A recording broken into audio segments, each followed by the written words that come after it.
Here I am in the middle of the massive metropolis of Chicago, one of America's greatest cities.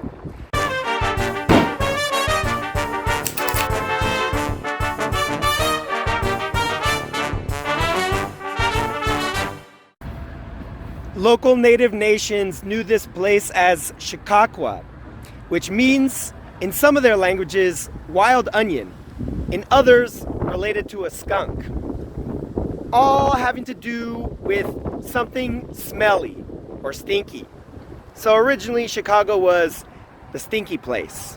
Now, who in their right mind would want to live in the stinky place? Well, there was a lot of money to be made here, which French explorers discovered in the 1500s. You see, they could trade with native tribes for valuable furs, beaver, wolf, deer, in exchange for European manufactured goods. So now you clever students are thinking, hey, Fun Size History, aren't there animals in Europe? Why would the French cross an entire ocean just to get furs? Well, actually there weren't that many animals in Europe. Centuries of overhunting were making them rarer and rarer. So it became quite lucrative in a place full of these furry critters to come all the way and trade for those furs. Fur, of course, is a limited resource. To get fur, you need to kill animals. That means there's less and less of them. Just like Europe, that can happen here too.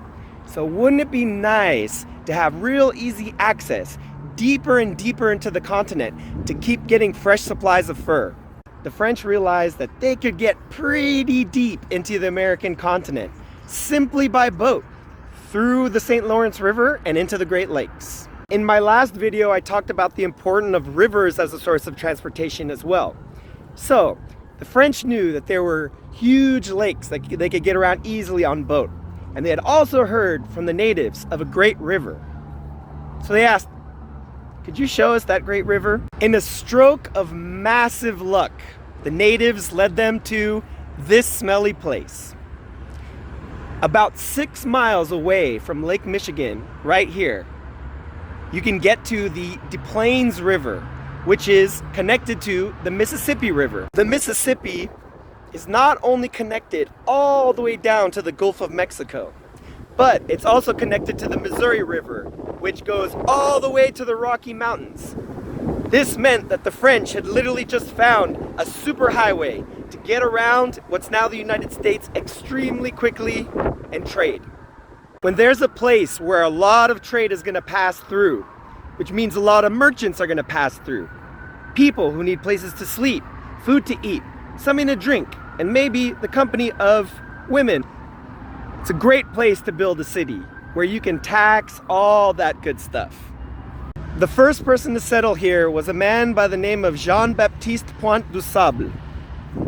Du Sable is a very French name, and our French du Sable was actually of African descent. Nobody knows how or why he knew to come here.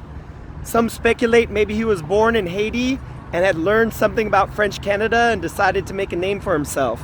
But du Sable came here, built a log cabin and a trading post, and married a native woman. I find it super interesting to think about what life was like for du Sable, an African man existing in a world of European and native traders. We might be tempted to think he was treated poorly, but we don't really know. In fact, some of the European accounts that we have of him say that he was very handsome and well educated. It's just a really cool food for thought. Finally, how did the stinky place become the Windy City? Is there wind? Not that much in my experience, not more than other places. That's because it's not about the wind.